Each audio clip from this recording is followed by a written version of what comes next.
So this is a really brief overview. That this is like really in 427. If you like, and I'll link some of the some extra like, videos from 427 if you want to go more into detail about this stuff.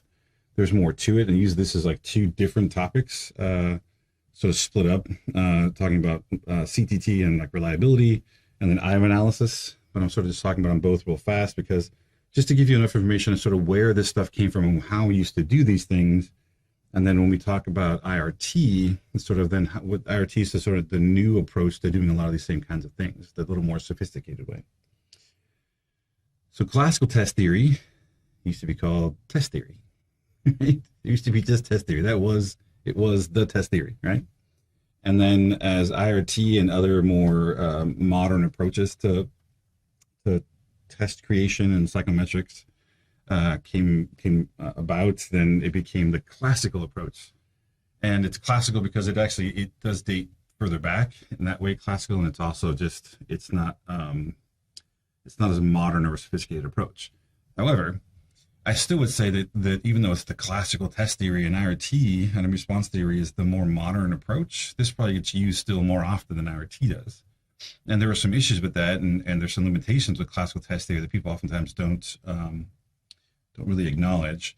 And then I'll try to tie this in, because this actually does tie in really well to factor analysis. So in a different class, or if this class was more about testing or something as opposed to latent variable models, we would have started with this first, this sort of overview of like, this is how we used to think about testing. And one improvement over classical test theory was factor analysis. Factor analysis came along and actually was an improvement over the classical test theory model. And IRT sort of came along and sort of improved upon that. So, when we talk about psychometrics and stuff, classical test theory, there's a lot of things that tie together. Classical test theory has this sort of overarching, very simple but powerful model that we tend to think about when developing tests. So let's go through a lot of stuff and go through this sort of quick. Classical test theory, CTT as opposed to IRT, right, is it's oftentimes called the true score model, where the thing we're trying to do is try to capture people's true scores. Okay, so what do people actually score on a test? And most of this was developed in sort of educational testing. So even though we're going to apply this to psychological phenomenon, this was like really math ability, English ability, stuff where you're talking about testing for some knowledge, right? So it's a little bit different, and the language gets a little bit funky when you apply it to psychology, but it works, and we'll sort of work around some of the jargon. So again, it's classical relative to item response theory. This is the more modern approach. It's classical test theory is not like a one unified like theory. It really is just a collection of sort of psychometric procedures, right? We use it to look at the test items, to look at the entire scale, to look at things like reliability, to look at item difficulty and item discrimination, and a lot of other things. It's also involved in the parts we're not going to get into. It's really a lot of what's behind even things like validity, testing and stuff like that we're not going to go into in this particular lecture because it's sort of outside the scope of things. But in 692, you probably talked about looking at like criterion-related validity and convergent validity and discriminant validity. And a lot of the procedures for those come straight out of the stuff we're talking about here with classical test theory. The reason why it's still popular and you're still going to see this used quite often is that it's easy to do. So most everything you do in classical test theory can be done by hand. There's simple procedures. They use things like means and standard deviations and correlation. It's like about as complicated as it gets. I guess really covariances too, if you think about it as an unstandardized correlation. So it's still a wide use. If you've ever read an article that includes any scale, I don't care what scale it is, if they're including a scale into the study, they're going to include a Cronbach's alpha. Cronbach's alpha is one of the types of reliability tests that is like the backbone behind sort of classical test theory. The limitations and the reason why it's sort of the classical approach is that, yeah, it is easy and it's widely used, but it looks at the test as a whole and only that test as a context. So the statistics that you run on them, like the difficulties and all those kind of things, are item and sample dependent. So it becomes harder to sort of do test equating and stuff across groups, because everything you know about the test is rooted in, is tied to those exact items and those people that were tested. Okay, so that's one of the limitations about it, and why it becomes complicated to do some of the more extensive uses of testing, like test equating and stuff like that.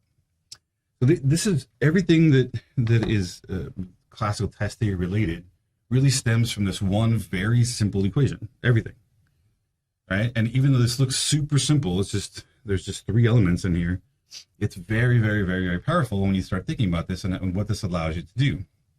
All right, so this assumes every person has a true score. So whatever it is you're measuring, doesn't matter if it's height, doesn't matter if it's depression, doesn't matter if it's math ability, everybody has a true score, your actual score on that thing. The problem is we are reduced to using tests like scales or even like exams to try to capture that thing. And that's the X, right? So what we know is X, that your score on something, an IQ test, your score on a math test, your score on the Beck Depression Inventory. We know your score. And we know that somewhere in that score is your actual value for that, your actual depression level, your actual intelligence level, your actual math ability, whatever it is you're trying to test. You have a true score for that. The problem is, because it's testing, just like anything, there's going to be measurement error. Anytime you measure anything, there's going to be error involved. So this error represents the different types of error that gets mixed in with your true score when you're trying to measure something. Even when you're measuring height, there's variation in height. Sometimes you may be a few millimeters taller than you are on different days, just for different things, stretching or different things can cause some variation. The tape measure that you use may actually have some give in it that actually builds in. So even things we think are very precise can actually have a little bit of measurement error in it. And part of what test creation is all about is trying to limit that error as much as possible. We're trying to reduce that to get closer to your true score as much as possible. All right, so it assumes that a person's observed score is a mixture of those two things. And this is what is the common true score model. Your score in any test really is two parts: your actual score and some measurement error. That's pretty simple. It's actually a very powerful thing that somewhere in there is your true score. We just have to be able to find it. And this idea it actually spreads its sort of fingers through lots of things. Even if you think about an ANOVA, so this goes a little bit beyond this, but what is an ANOVA? ANOVA is trying to look through, it's like a signal to noise ratio. We're trying to figure out what the signal is, what the real differences are, despite all the error. It's a very similar kind of idea that you have a true, so this is your signal, but your signal is mixed with some error. And we're trying to figure out how can we actually split the error up from your true score and get closer to your actual value of the thing we're trying to measure.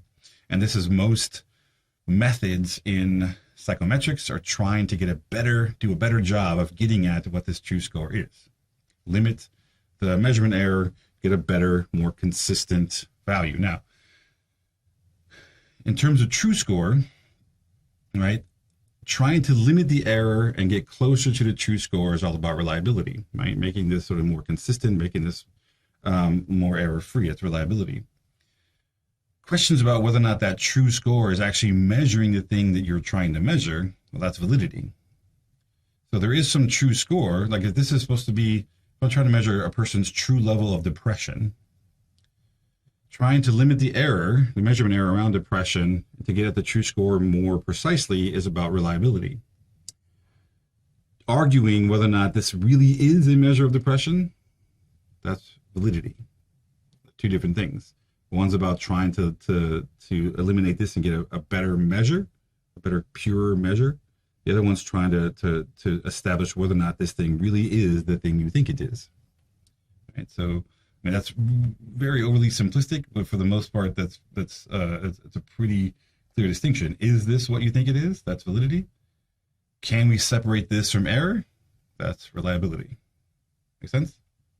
Yeah, I mean, when you get it down to this very basic idea, it's actually it starts to change the way you think about how testing and stuff are made, right? So think about SEM models and how. So let's do the umbrella, right? So how does this relate to things, to the whole topic of this whole course, right? Talking about latent variable models. Well, if we use a factor, right, we're trying to get at that the factor is really closer to the true score.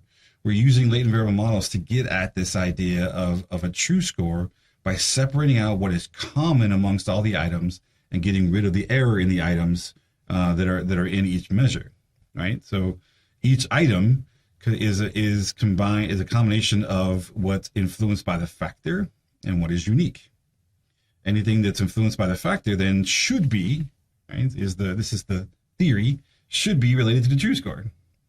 So even factor models are really are driven by this idea of, can we figure out what really is going on in the factor and what's actually really happening, that relates to the true score, and separate that from measurement error, unique variance, other things that are going on when we actually look at the person's score on a particular item, right? So this is simple. There's three things, three variables. You got an X variable, you got a true score variable, and you got an error variable, variance between all these things. But you think about this and you're able to figure out, how can I actually separate these things out? Factor analysis is one. We've already talked about it. So we've sort of gone backwards. We went to the more complicated route of factor analysis. Now we're coming back to these more simple things. Well, how can we use things like correlation to separate the true score out from error? Okay, so let's look at those. So one of the things that make, that people might criticize classical test theory for, just like everything that we do, it assumes normality. It assumes that the errors are normally distributed, they're uncorrelated with the true score, and they have a mean of 0. Okay? So what this is getting at is that whatever is causing the error, right? The error is these are all supposed to be random, right? Across people, everyone has their own value. It's a random variable. Error is also a random variable. But the way that the error and true score interact with one another should also be should also be random.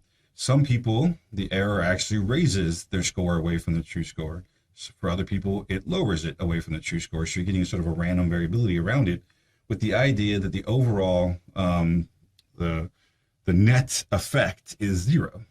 Make sense? So it's random. For some people it's raising, some people it's lowering, because if everyone, the error variance raises their score, then you got a problem. It's now skewed, and it's not necessarily a random variable. It's now, it's still random, but it's not normal. It's not symmetric. It's not affecting everyone in the same way. Because if it does, then we have issues trying to use some of these methods to get at the true score. Right? So we're still assuming things like normal distribution. We're assuming that whatever the true score is, right, that doesn't impact how much error there is. So it shouldn't be that if I have a higher true score, I have more error, or a higher true score and I have less error, right? The true score and error should be unrelated to one another. And that's how we can actually separate out the score they get on an item and be able to identify what is possibly going on in that true score. This is probably like the one equation really about it. Needs to be a few equations there, but not a whole lot. This is sort of a theoretical idea that we're looking at reliability. Right? If I want to get at how well does a measure actually capture the true score, right? How well are we actually doing it at separating out true score and error using our measure? Well, I can think about it as the ratio of, right, the more true score there is in the measure that we're trying to measure, right? The more true score variance there is in the item, the better the item is. Right, so in thinking about a ratio of real variance versus error variance, the more real variance there is, the better the item is. Right, the more noise there is, the worse the item is. So this is basically saying that if I knew what the true score variance was, right, I should be able to get a ratio of that, and it'll tell me that the more true score variance there is as part of that overall item variance, the better the item is, the more it is. So if I'm able to take a correlation of the item and the true score, I can actually figure out the reliability of it. I can see how reliable the item is in measuring the true score if I knew the true score. But if I knew the true score, I probably wouldn't use the item anyway. So this is sort of theoretically, I should be able to correlate these two things and be able to have an idea of how reliable the item is. this can't be measured directly, so we have to sort of get around it. We figure out ways of getting around this idea because we don't know the true score variance. We have to sort of figure out how else we might be able to get around it. And really what it comes down to is, well, what kind of error are you most concerned about? What kinds of things are coming in that you're most likely trying to identify to separate out? And that will then guide sort of how you might approach looking at reliability. So reliability can be viewed as a measure of consistency or how well a test holds together. So remember I said, we usually think of reliability as this idea of consistency, how well an item holds up over time or something. The reason we started thinking about it that way is because really what reliability is a more reliable test has more true score, less error. More true, less error. So imagine an item that's perfectly reliable is one that is purely true score with no error in it, which is never going to happen. We're never going to have a measure that's like that. But the more true score there is in an item, less error, the more reliable the item is. All right, well, we can't really, because we don't know the true score, we have to figure out ways around that. So if an item, if you have a scale, let's say it's like depression, and I'm measuring depression at time 1, and I measure depression at time 2. The idea is that if that scale is really measuring true depression, and there's more true score in that scale, the scale should be consistent. From time 1 to time 2, my true score is going to carry across those 2 time points and make those 2 time points very consistent.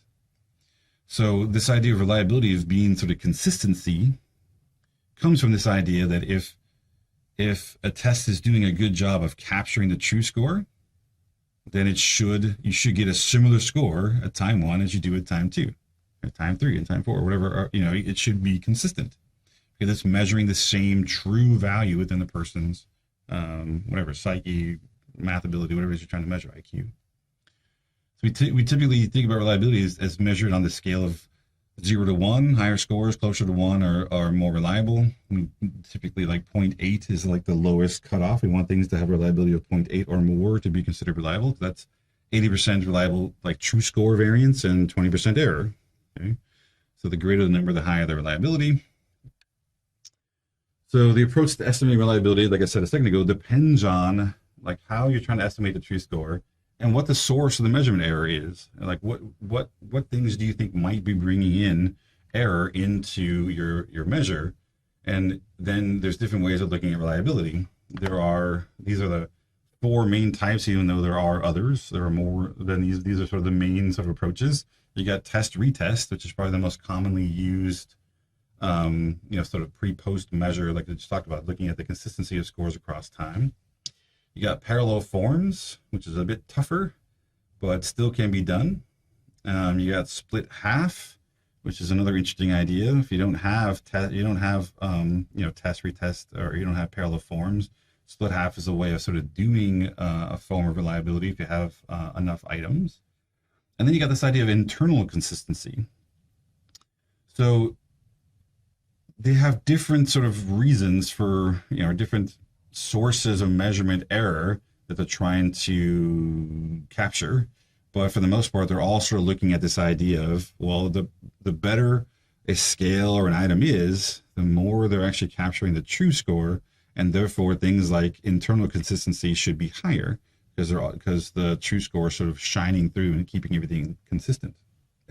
We need to capture the true score. How do we do that? We need to separate the true score from error and get a better idea of what the true score really looks like. And everything's just trying, it's a different way, a different approach of trying to capture that true score and separate it from error. Everything. Factor analysis, IRT, all these things we're talking about here, all these types of reliability. Everything behind sort of testing, at least in terms of reliability, is all some way of trying to pull that simple equation apart. All right, so test-retest reliability evaluates the error associated with administering the same test at 2 different times.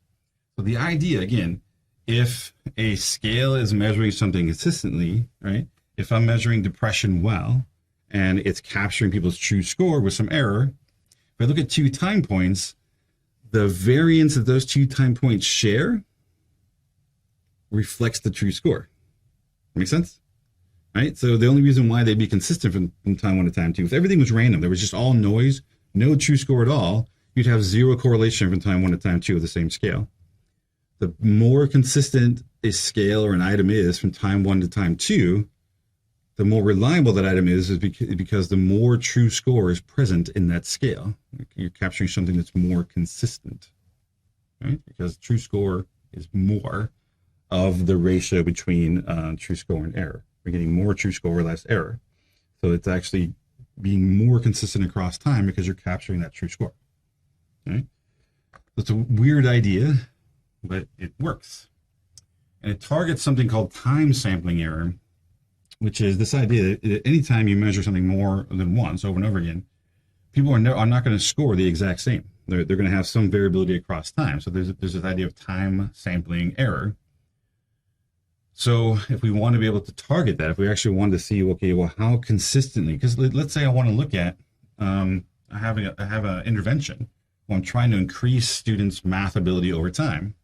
Well, I need a consistent, reliable measure of math ability, or else the thing I'm tracking over time is not very good. I can't really track means over time for an intervention if what I'm measuring isn't being reliably measured.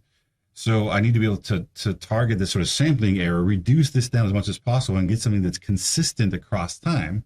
So people can actually go up in their scores, but it's staying fairly reliable, staying fairly consistent across time when measuring people in like an intervention across multiple time points. The nice thing about test-retest reliability is easy to do, right? Literally, you just need one test. You don't have to create multiple versions. You just have one scale or whatever it is you're trying to measure, like back depression inventory. You have one of them. You give it to them in time one, give it to them in time two, and you correlate them. That correlation between the two administrations is the test's reliability. All right, so if I correlate them and I correlate at 0.8, that meets the minimum sort of criteria for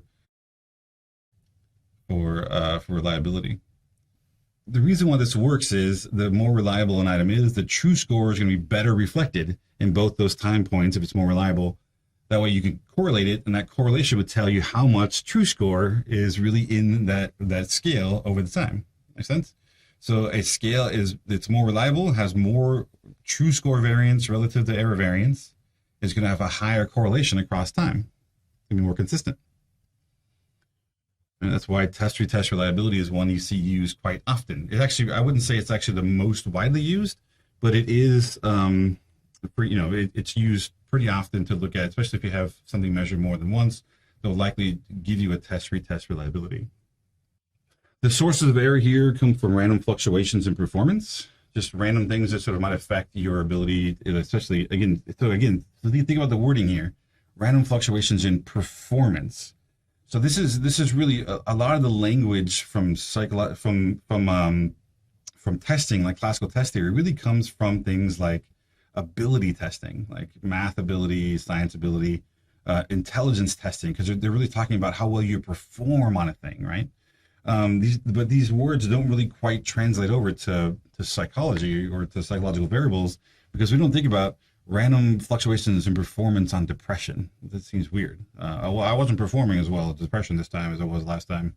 The language becomes strange, but it's this idea of it's random fluctuations in your scores based on lots of other things, like uncontrolled testing conditions, right?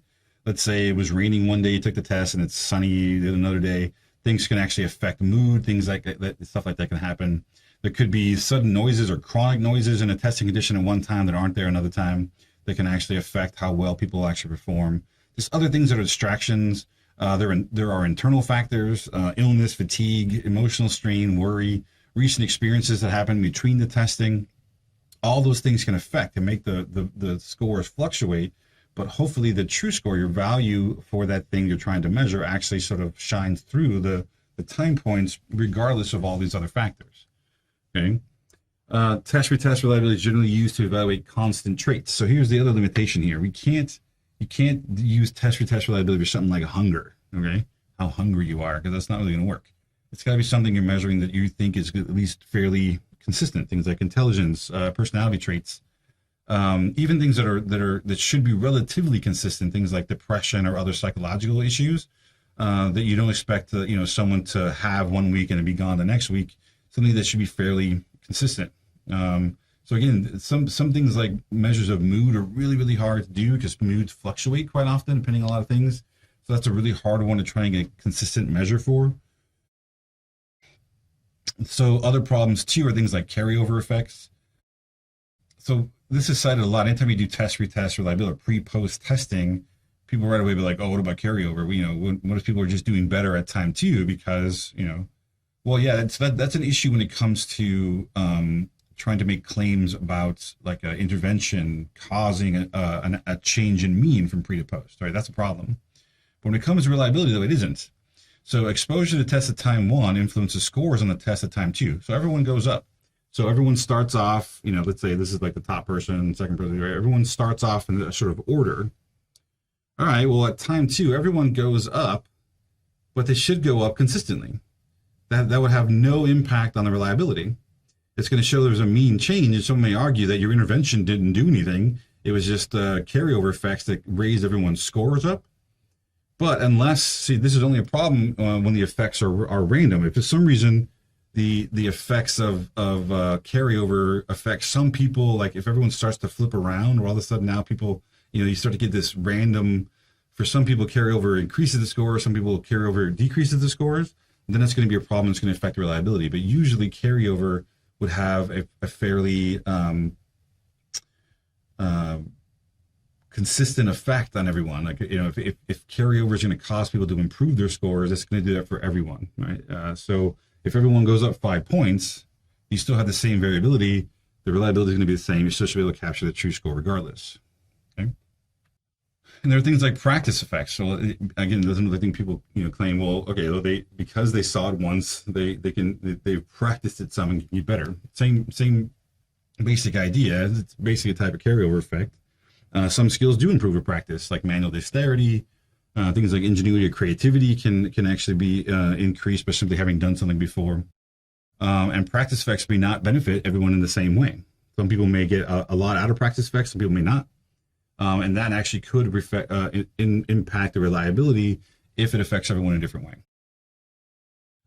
So both carryover and practice effects, which practice effects really are a type of carryover, but more of a problem with short interval tests, short inter-test intervals, I should say.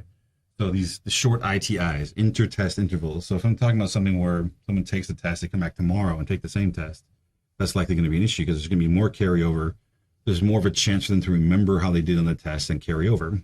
Longer ITIs have other issues, but at least longer ITIs are going to really limit the amount of carryover and practice effects. Like, if you're talking about something like math ability across 7th, 8th, 9th, 10th grade, not going to be a whole lot of carryover or practice effects from just the testing alone from year to year, right? It's very unlikely you're going to remember exactly how you answered a question a year ago. However, longer ITIs have other problems. So developmental change, maturation, and you probably remember a lot of these. So in 692, we talk about threats to validity, right? So threats to validity are things like maturation and local history, right? So these things are all issues when it comes to affecting things like validity over time and can offer alternative explanations for why people change from pre to post. And it can actually affect the reliability as well. It can affect people in different ways and actually make the test less reliable the further out you test. Remember, we're trying to test things that are fairly consistent, fairly something that's a persistent personality trait or ability that someone has. The longer apart the time period is, the less consistent people are really going to be. That's something that can affect test-retest reliability. So what if you're a little bit braver and you don't want to use the same test twice? You're trying to avoid things like carryover or practice effects. You're trying to avoid some of those things when looking at testing. So parallel forms is the same kind of idea. It evaluates the error associated with selecting a particular set of items. This is called item sampling error.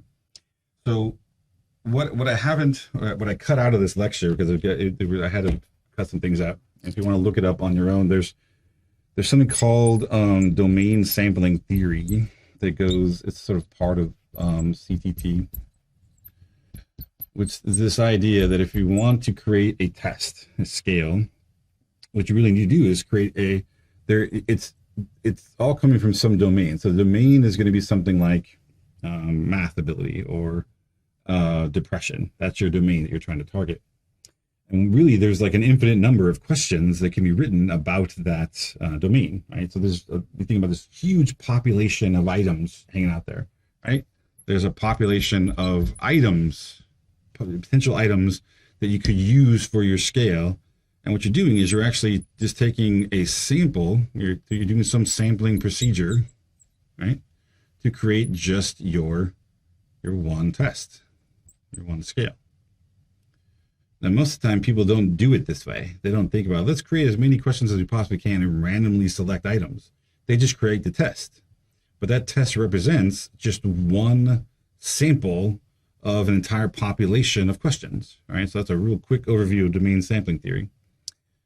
The idea is that if I was to go through and randomly sample scales, you take samples of items, every test, so this is test number 1. I take another random sample out here of test number 2. All right, so here's test 2. And I take another sample out here. These are all random, okay? All random samples of items. Each one of these would be randomly parallel to each other. They should actually have a fairly, if I was to correlate them, if someone took test 2 and test 1 and I correlated their scores, they should be reliable because they're randomly sampling from the same population of possible items. That's where this parallel forms idea comes from, that if I have 2 different tests measuring the same thing, if those tests are reliable and I give test 1 and test 2 to the same group of people, they should correlate highly. If they're both capturing the true score well, then they should have a high correlation, right? So develop a large pool of items of varying difficulty. We haven't got the difficulty yet, but hold that thought in your brain. Try to choose an equal distribution of equal and easy items to produce multiple forms of the same test. Give both forms of the test close in time to the same people, and then calculate R for the 2 administrations. So what that would do is allow you to have 2 different tests that are measuring the same thing, so that at pre-test, you can give one test, at post-test, you can give another test, and actually be a fairly reliable measure of the change across time, avoiding things like carryover, avoiding things like the practice effects and other testing effects by having different items. This is fairly similar to what people do.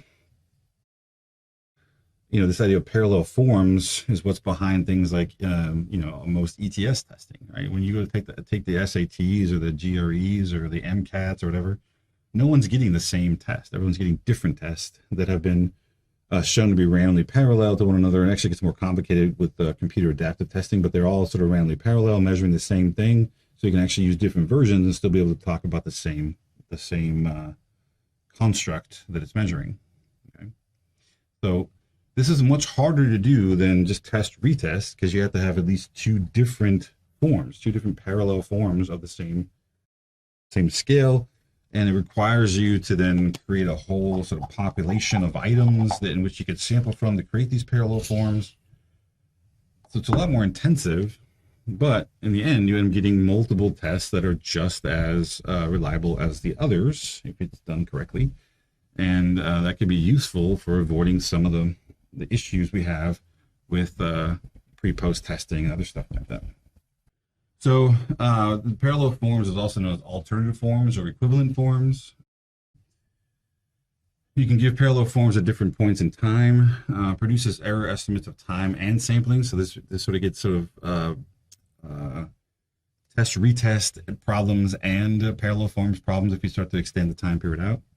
It's one of the most rigorous assessments of reliability. Like, it's much harder to find a high reliability with parallel forms. It takes a lot of work to find parallel forms that have high reliability.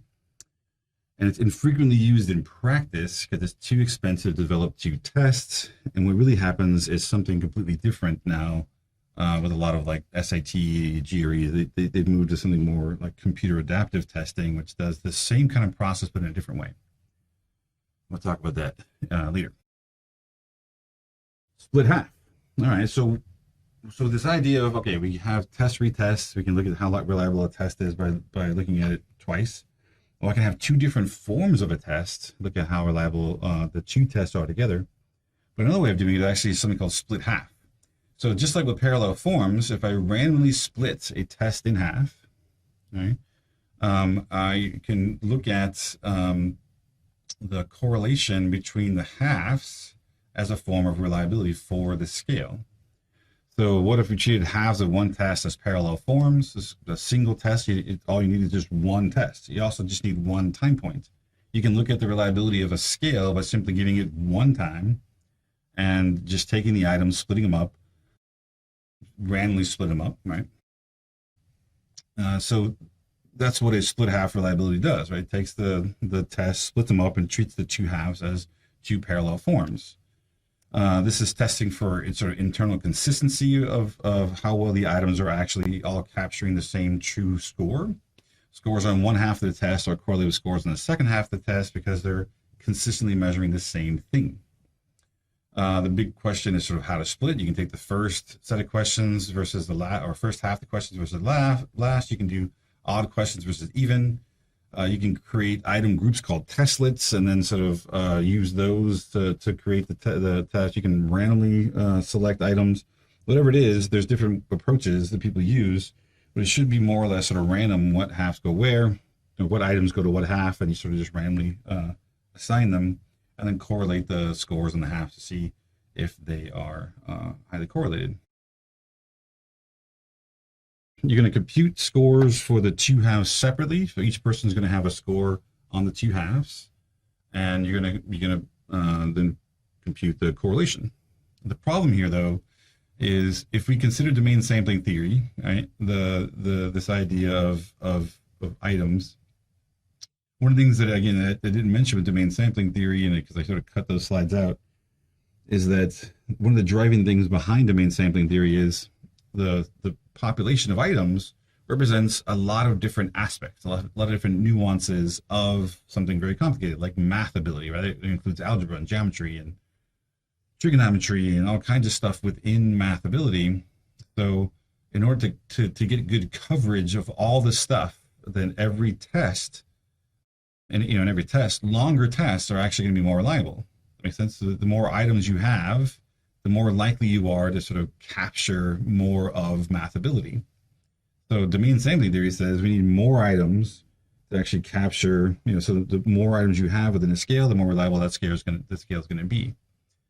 So the problem here with split half reliability is if more items are better, we just cut the items in half to do this reliability. So if I know that 20 items are going to be more reliable than 10, why am I using two 10-item tests, two halves of the test to create a reliability? That seems counterintuitive. So we can actually correct for it. Usually when you do a split half, you do the split half and then you actually correct for the fact that you cut it in half. What the hell does that mean? So there's this thing called the Spearman-Brown formula. There's actually a version of this. It's pretty cool. It's called the Spearman-Brown prophecy formula. But we're not gonna have time to talk about that. It's a cool idea. It basically says how many more items do I need to add to my test to make it reliable? It's a whole other thing. So that's why it's prophesizing. So this estimates reliability for an entire test. So if I take a 20-item test, split into two 10-item tests, and get the reliability, I can use this then to estimate what the reliability is for the entire 20 items. So it can also be used to estimate effects of changing the number of items. If I want to know, all right, I want to double the number of items, or I want to add, half again the number of items, how is that going to affect reliability? Or if I want to take the number of items I have and cut it in half, how is that going to affect reliability? I can actually use this equation where this R asterisk, is the newly estimated reliability. This is the reliability of the current version you have. J is the new length, right? So if I want to double the items, this is 2. And that's it. You just have the new length that you want to have. You have the correlations, the reliability, the correlation between the halves. We can actually estimate what the new reliability would look like. So for split half, this is the way you see it most often, because for split half, we cut it in half. So we want to know what the reliability is for the full scale, or twice the length. So that's 2 times the reliability of the split half version over 1 plus that reliability will give you the reliability for the entire scale, the entire split half, right? Or the entire scale based on the split half. Since the full length of the test is twice the length of each half, we can just substitute 2 in there. All right, so let's see what this actually looks like, what it means. So an example, I have a 30 item test with a split half reliability of 0.65. Right, so 30 items, split half reliability means that it's we use 15 and 15. Right, so we took it, split it in half, 15 and 15 items. We took the reliability of the split half and we got 0.65. But I don't want the reliability of the 15 items. I want the reliability of all 30. So I can take that 0.65, and it's 2 times the 0.65 on top. On the bottom, I think it's what, 1 plus, I forgot already. 1 plus 0.65 will give me the reliability of the entire scale. So what is that? It's a pretty easy equation. As I said, people love classical test theory stuff because everything's, pretty easy. You can do most things by hand or even in your head. People love that stuff. It's really easy to do. As opposed to IRT, which is really complicated mathematically, and we rely on the computer programs to do the stuff for us, okay? Or even factor analysis for that matter. So what would be the new reliability of the whole thing? What's 2 times 0.65?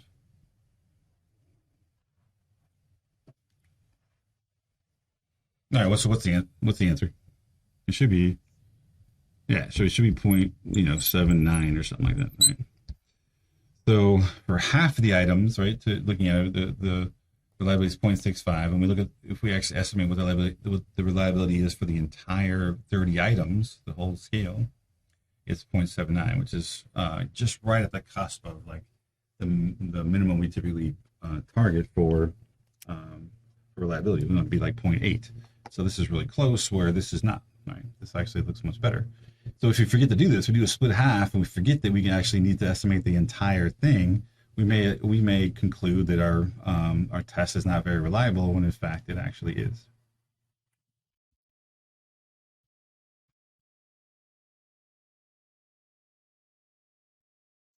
Yeah, you can actually use this to figure that out.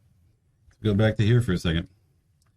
So the new length, let's say you have whatever the scale is, you said it was 30 items.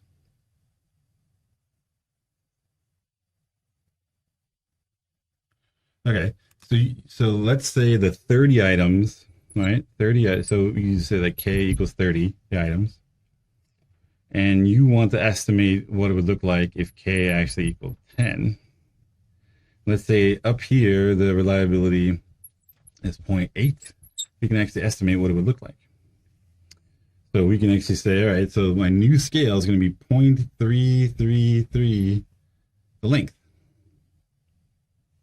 Make sense? And let's say it was perfectly reliable before, not perfectly, but it was reliable. It was a minimum threshold before, and I want to cut it down by a third. All right, so now I need to do 1 plus that same 0.333 minus 1 times r. Okay, the r is 0.8. So what would that look like? So this is actually this times this. So this whole thing is actually being multiplied, and then 1 plus that thing. So 0.333 minus 1 times 0.8.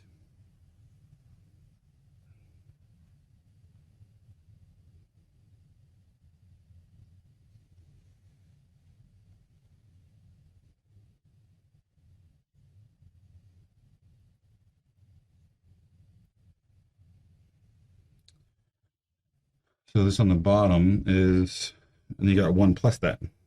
So basically plus 1. This ends up being on the bottom 0.4664, right? And on top, you got 0.333 times 0.8, 0.2664. That's divided by 0.4664. 4 equals, so your new reliability is going to be your roughly 0.57.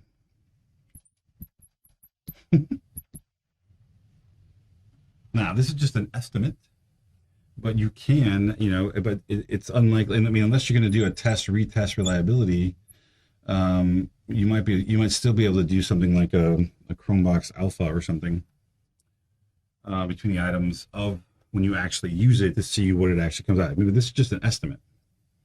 And it's likely, maybe the reliability of the original scale is higher. Maybe it's 0.9 or 0.92 or something, right? So you may be a lot closer depending on what the original reliability is. I was just assuming if it's at the minimum, what would it look like? So it's not the world isn't lost, but do realize you're going to be fighting an uphill battle, right? Because the likelihood is going to be at 0.8 or above. It's going to be pretty limited unless it's close to perfect to begin with.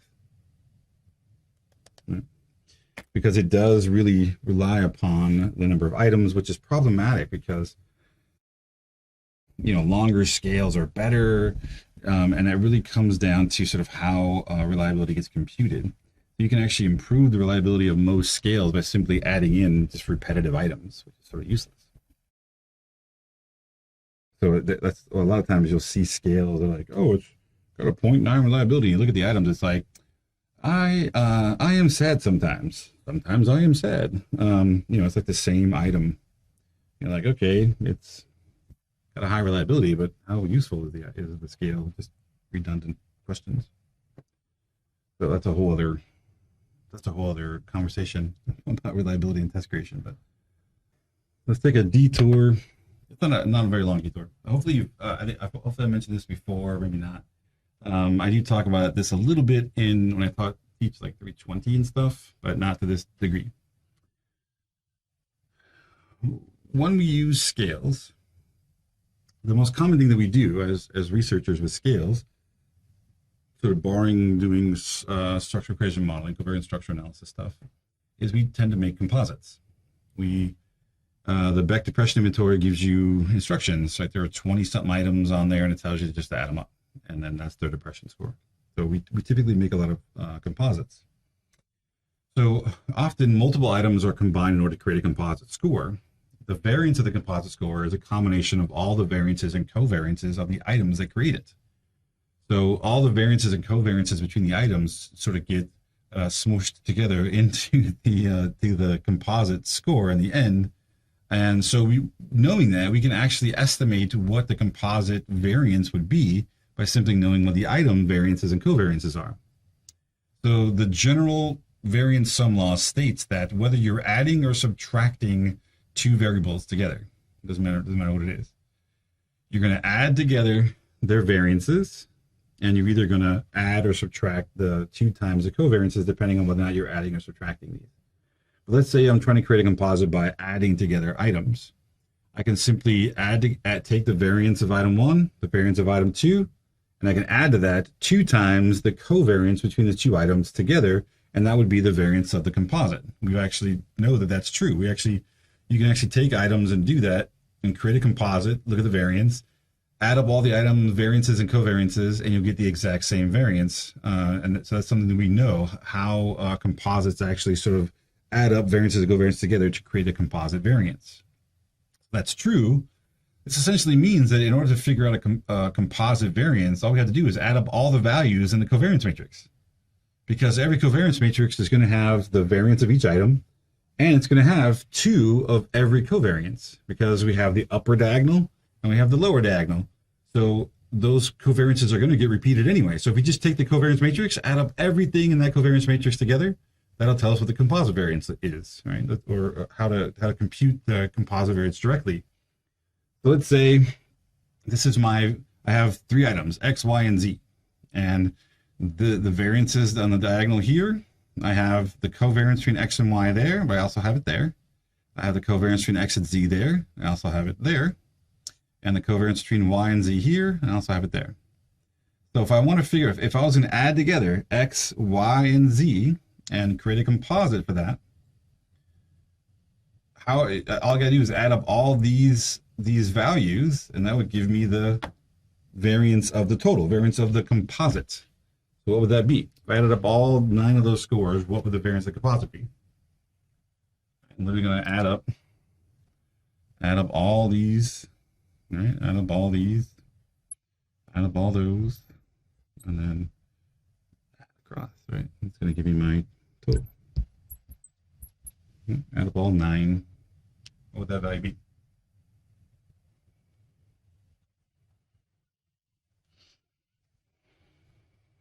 Anybody have the calculator handy?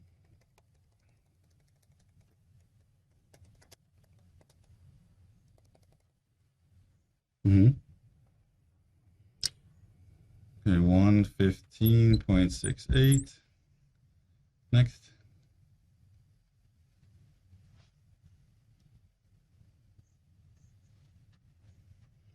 $63.16.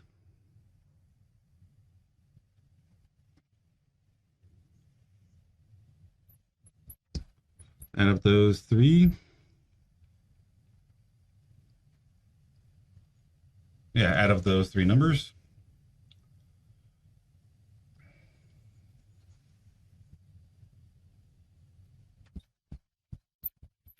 All right, you might be thinking, well, why do I care about that?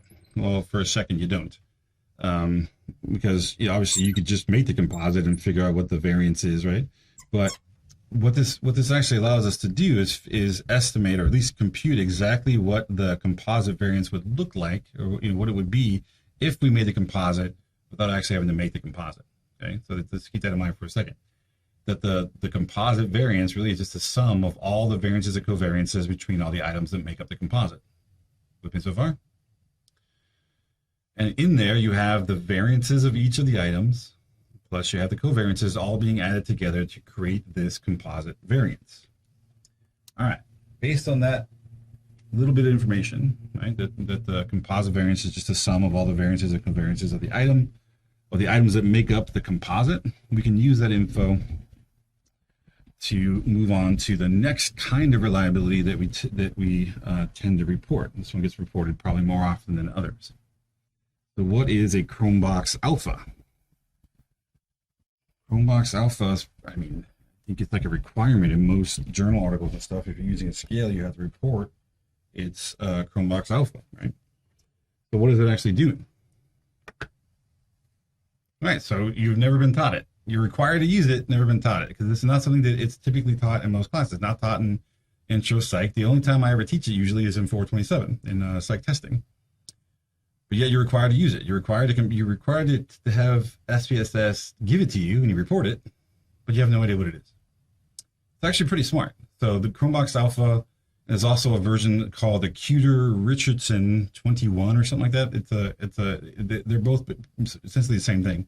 There's an odd history to most inventions or discoveries where there's often multiple people that sort of are working towards it at the same time.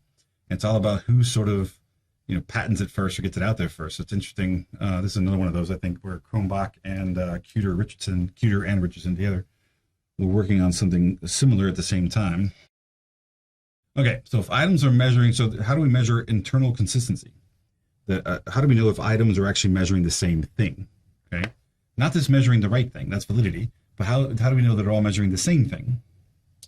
If items are measuring the same construct, they should elicit similar, if not identical, responses. This sounds a whole lot like factor analysis, right? If items measuring the same thing, they should share variance. There should be a common variance that they share.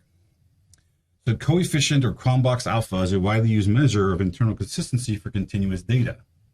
So we can measure how consistently items are measuring the same construct by knowing what the composite variance would look like. We can actually start to use that to our advantage. So knowing that a composite is a sum of the variances and covariances of a measure, we can assess the consistency by how much covariance exists between the items relative to the total variance. Let's think about that for a second. Go back to here. If I want to know how consistent these 3 items are, I can look at that total variance that we had and say, okay, well, what proportion of the total variance is in these covariances, right? If items have more covariance than variance, then the items are consistently relating to one another. If there's more variance And then in covariance, then the items aren't super consistent. They don't have to share a lot of variation. So if I look at the amount of shared variation, the covariance, relative to the total variance, I can actually look at I can get an idea, a ratio, a percentage of how consistent these items are. So what a Chrome box alpha is, how it's measured, is what's the proportion of total variance that is covariance. If we have 80% or more covariance relative to total variance, then the items are internally consistent. If I have less than 80% covariance relative to total variance, then the items aren't consistent. So the way a Chrome box alpha gets computed, so I should mention, if you look at just in the parentheses, that's what I'm talking about here. But they also do take into account the number of items, right? More items, right? It actually gets weighted in here because more items actually should lead to more reliability. And this is based on that domain sampling theory I mentioned, right? More items should give you a more reliable measure. So as these numbers go up, they should be more reliable. More alpha should be higher. So what is this? This is the sum of all the covariances. So and the idea is this is where I does not equal J. What the hell does that mean? Subscripts. I want, think of this as 1, 2, and 3. I want the covariance of 1 with 2, 1 with 3, and 2 with 3, where the subscripts don't match. So the sum of all the covariances. So these three numbers and those three numbers are the sums of all the covariances on the top. Sum all covariances divided by the total variance. The thing we found a second ago where we summed everything up. We got the total variance of summing everything up. This is basically telling you what proportion of the total variance is shared variance between the items, the covariances. We weight that by the number of items, and that's Chrome box alpha. Super simple. It's a very, very simple idea. What proportion of the total variance in a composite, that's usually what we're trying to do, right? We report the Chrome box alpha because we want to be able to use the composite. So what proportion of that composite variance is shared variance between the items? This tells us how consistent they are. The more consistency, the larger this ratio is going to be. The less consistent they are, the lower this ratio is going to be, weighted by the number of items. Okay, so this total is a composite variance. If items are all summed together, Sij, the covariance between the ith and eighth items where I is not equal to j. So it's got to be like 1 with 2, 1 with 3, 2 with 3. No 1 with 1, no 2 with 2, no 3 with 3. And k is just the number of items. So if I want to compute the Chrome box alpha for this one thing, then we'll stop here today. Hoping to get through all these slides today. And then we use the same continuous items, x, y, and z we had a second ago. We already figured out the total variance was 254.41. We already figured that part out before. If you take 29.52 plus 30.33 plus 16.15, you add them all up again, plus 29.52 plus 30.33 plus 16.15, those are all the sums of all the covariances. Right? If I sum all the covariances up, it's 152.03. So I can take 152.03 divided by 254.41. Change these markers out. And I have 3 items. So this is 3 over 2. What's the reliability?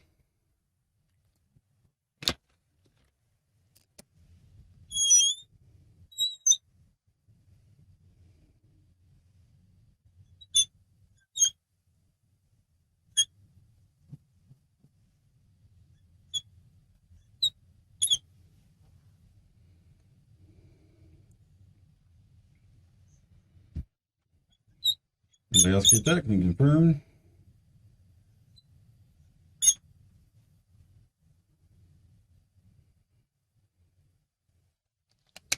Let me see, maybe I can confirm. I think that sounds about right, but I want to make sure that's right before. So 152.03 divided by 254.41. So inside I get 0.597578. The inside of here, I multiply that by 3 divided by 2. I get 0.896. Okay. So the way this gets interpreted is, right, roughly 90%. 90% of the composite variance, this thing here, 90% of the composite variance is due to the covariance between the items.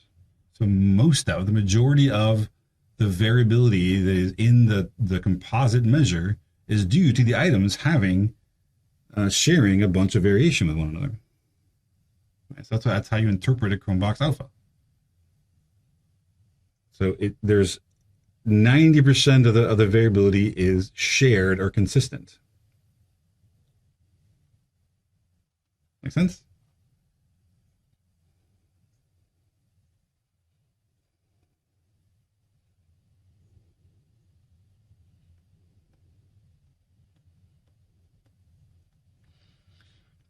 So what you would get is, so remember, if items do not covary, and they do not share covariation, these numbers get closer to zero, right?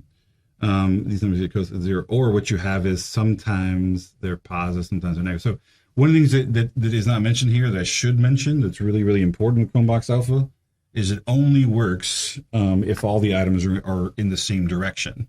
So let's say let's say Y is a reverse coded item, right? You have to flip it first, because if you don't, this will be a negative covariance, so will that, and when you sum them up, it's actually going to reduce the reliability to make it look like the reliability is lower.